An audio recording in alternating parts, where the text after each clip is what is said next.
Ayabonga had went to a work-related year-end function. She never came back home. She was missing. And after a few days, she was found buried in the yard of her former manager. Today, I'll be taking you through the story of Ayabonga Mjilo. May her soul rest in peace. So before we begin, I'd like to emphasize that these stories are shared with utmost respect to the families and the victims. These stories are shared for awareness and education purposes, not just for entertainment. Lastly, please help the channel grow by engaging.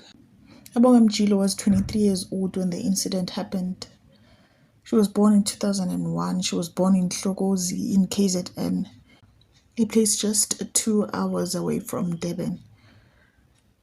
She went through primary school and high school in Hlokozi, and then after that, she went to Durban and she enrolled in DUT. She studied public relations. Her friends and family explained her to be a very passionate person about the entertainment industry. She was at DUT from 2020 to 2023. She completed that and she started working. She hadn't yet found a job that was well suited for her chosen career, but she started working as a sales agent and quickly went to a call center after that. The call center she was working at was Nathan. And then just after 5 months, she left Nathan, she resigned, and then she went to work at WebHelp call center. Her family and colleagues recalled her to be a very bubbly and talkative and kind person. She was a daughter, a sister, a friend, but most of all, she was a devoted mom to her 4-year-old daughter.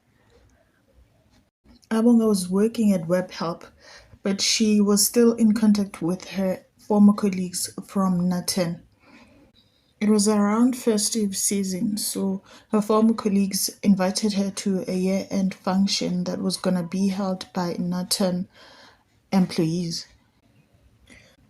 So on the 23rd of December 2024, Ayabonga went to the year-end function. They were at Capello in Umhlanga. They celebrated there. They had drinks, they had lunch. It was fun. And there, Ayabonga would meet Mfana Futhi Kunene. Mfana Futhi was her former manager from the call center. Holmstrew would find out later on that he had been treating Ayabonga poorly at work, so much that she resigned at Nathan at about 5 months. She hadn't lasted long at the company because of his poor treatment as a manager. Now, they were having fun at Capello with her former colleagues until it was later on, and some of the people were now leaving the place as it was now late. Mfana Futhi insisted that Ayabonga must stay, that they were still catching up, that he was going to Uber for her later on. Ayabonga stayed. They continued to chat, and eventually later on they left together from the club.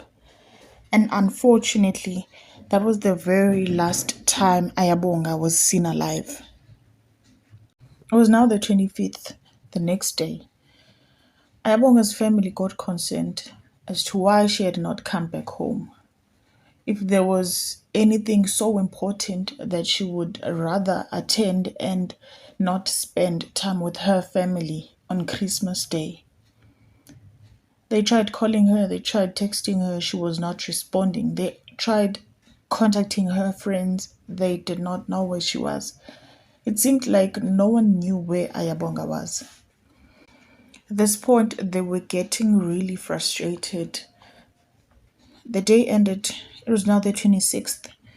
Ayabonga's family got really concerned and they went to the police.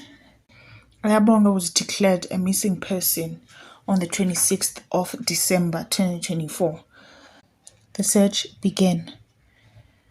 Now friends and family were looking for her. The police was actively looking for her. The family did direct the police to the club that Ayabonga was last known to be going at. So the police went to the club. When they got there, a waitress said that he had seen Ayabonga and she had left a club with a man that she was seemingly fighting or arguing with.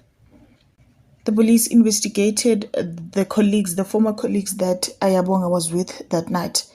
They told the police that they had left Ayabonga with Mfana Futhi. Mfana Futhi was asked. Mfana Futhi told the police that he had not left the club with Ayabonga. That Ayabonga sat with him, drank with him, but after that he left with some Nigerian guys. The case still with not much of a lead. The police continued to dig. The police traced Ayabonga's phone, and Ayabonga's phone traced back to Mfana Futhi's residence. He lived in Inanda, in Durban, and the police went there. This was now the 4th of January 2025. About 10 days had passed since Ayabonga went missing and the case was being investigated. Se-frustration iyangikhathaza ngoba abanye noma bengakwazi ukukhuluma noMnontobeko bebuza kumina ukuthi bekwenzakalani, bekwenzekeni. Angimazi uMlisa, angifisi futhi ukumazi ngoba ngeke aze angibuyisele Ayabonga back, but mina sengibuka ukuthi kuze kufika kulesi simo ngabe umuntu oyekhuliseke kanjani ngoba. On the 4th of January 2025, the police went to Mfana Futhi's residence. They searched, and on the backyard, they found some fresh construction that seemed to be a tomb or a stoop of some sort. They decided to dig there.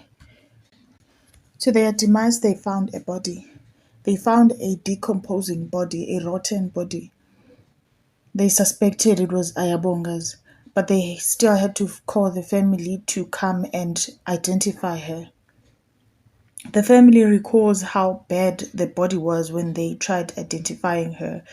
She had been too decomposed so much that it was a very, very much of a struggle to identify her. It was so much trauma to have seen her in that state.